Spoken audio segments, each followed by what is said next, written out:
उमेदवाराच्या नावासाठी तुम्हाला 2 दिवस वाट बघावी लागेल, पण निवडणूक बिनविरोध होणार नाही हे ठामपणे मी या महाराष्ट्राला सांगू इच्छितो। मुळात सहानुभूतीच्या नावाखाली किंवा सुनेत्राताईंच्या दुःखाच्या पदराआडून जर इथले सत्ताधारी बारामतीच्या निवडणुकीला सामोरे जात असतील तर महाराष्ट्रामध्ये एक आंदोलक म्हणून, एक चळवळीतला कार्यकर्ता म्हणून, एक लोकशाहीचा समर्थक म्हणून या निवडणुकीला लक्ष्मण हाके या निवडणुकीकडे पाहिल। गेल्या वर्षभराच्या कालावधीमध्ये ओबीसी आरक्षणाचा कसा मुर्दा पाडलाय इथल्या राज्यकर्त्या लोकांनी, त्या अशा अनेक प्रश्नावरती लक्ष वेधून घेण्यासाठी राहुरीची पोटनिवडणूक आणि बारामतीची पोटनिवडणूक या पोटनिवडणुकीकडे एक संधी म्हणून लक्ष्मण हाके निश्चित बारामतीच्या पोटनिवडणुकीच्या संदर्भात योग्य ती भूमिका येऊ घातलेल्या 2 दिवसात पण निवडणूक होईल हे मात्र मी ठामपणे आज तुम्हाला सांगू इच्छितो। ते अनेक वेळा अनेक मान्यवर प्रतिनिधींचं निधन झालेलं होतं। पिंपरी चिंचवडमध्ये तिथले लोकप्रिय नेते लक्ष्मणरावजी जगताप यांचं निधन झाल्यानंतर स्वर्गीय अजितदादा पवारांनी पिंपरी चिंचवडची जागा बिनविरोध न करता तिथं निवडणूक लढली गेली। जी भाजप आता बिनविरोध निवडणूक करायचं आव्हान करते त्या भाजपनं सोनेरी आमदार रमेशजी वांजळे यांचं निधन झाल्यानंतर तिथं उमेदवार दिला।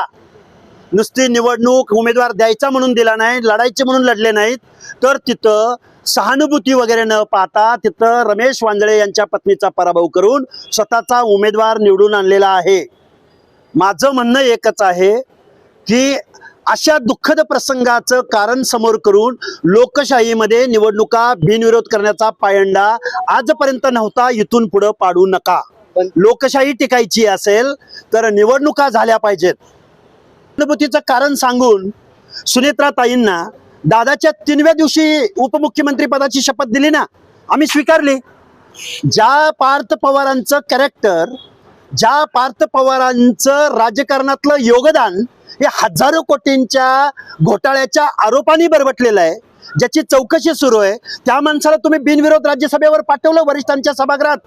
तुम्ही शरदचंद्रजी पवारांना सर्व पक्षांनी एकत्रित येऊन राज्यसभेत पाठवलं। अरे मग आता इथं पण सुनेत्राताईंना विधान परिषदेवर घ्या।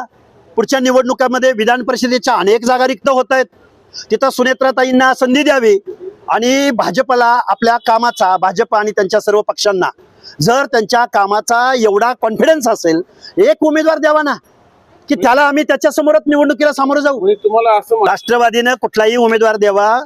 मुख्यमंत्री महोदयांना आमचं सांगणं आहे, कशाला सुनेत्राताईंना एवढं ऊन आहे, भयंकर ऊन आहे, त्या उन्हामध्ये कशाला सुनेत्राताईंना फिरवताय?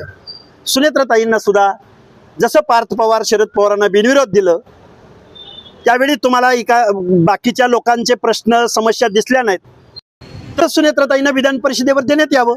आम्ही पण मानवता 2-3 लाख लोकांच्या कन्सिस्टन्सी मध्ये तुमच्याकडे उमेदवार नाही, भाजपकडे उमेदवार नाही, दादांच्या गटाकडे उमेदवार नाही का? मग तिथं एकही कर्तृत्ववान माणूस नाही की पवार कुटुंबियामधलाच उमेदवार द्यावा लागतो। आम्ही लढणार हे निश्चित, पण उमेदवार कोण असणार त्यासाठी तुम्हाला 2 दिवस द्या ना वेळ आम्हाला। अजित पवार हे नातं आहे। अजितदादा पवारांनी बारामतीचा विकास, भिगवण रोडचा विकास आणि साठेनगर मधला आणि बाकीच्या झोपडपट्ट्यांमधला विकास, अमराई मधला विकास हे कधीतरी पत्रकार बांधवांना मी कधीतरी तिथं टूरवर घेऊन जाईन आणि दाखवेन।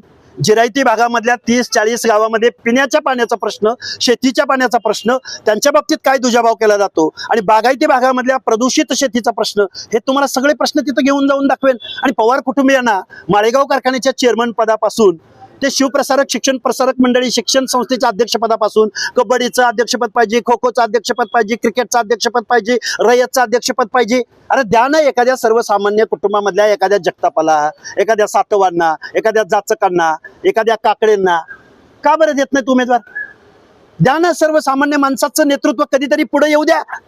पिढ्यानपिढ्या आम्ही तुम्हाला मतं देत आलोय, द्या ना सुनेत्राताईंना बिनविरोध करा। आम्ही कुठं म्हणतोय? आणि तुम्ही जे म्हणताय ना दादाची सहानुभूती, राष्ट्रवादीची सहानुभूती, बोंधू बाबा अशोक खरातनं राष्ट्रवादीची सहानुभूती धुळीस मिळवलेली आहे। अख्खा राष्ट्रवादी एका दुसरा अपवाद वगळता त्या भोंदू बाबाच्या 10वी नापास, जादूटोना करणाऱ्या, महिलांचं शोषण करणाऱ्या, महिलांना नको नको ते अमृत पाजणाऱ्या माणसाच्या पायाशी राष्ट्रवादी लोटांगण घेते। कसली सहानुभूती सांगताय तुम्ही? दादांची सहानुभूती संपलेली आहे। आम्हाला सर्वसामान्य माणसांच्या माणसामध्ये आम्ही 24 तास आहोत। त्यामुळं आम्हाला कोणी सहानुभूती सांगायच्या भानगडीत पडायचं नाही.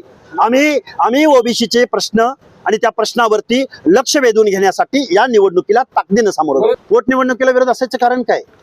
आम्ही निवडणुकीला सामोरं जात आहोत.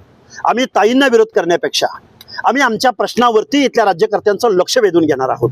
परत तुम्ही म्हणाल एक महिला उपमुख्यमंत्री, आम्हाला तीही सहानुभूती आहे ना, द्या ना विधान परिषदेवर, आमची मागणी आहे ना. तुम्ही ज्या पद्धतीनं 3व्या दिवशी सुनेत्राताईंचा शपथविधी उरकून घेतला त्या पद्धतीनं विधान परिषदेवर ताईंना द्यायला काहीच हरकत नाही.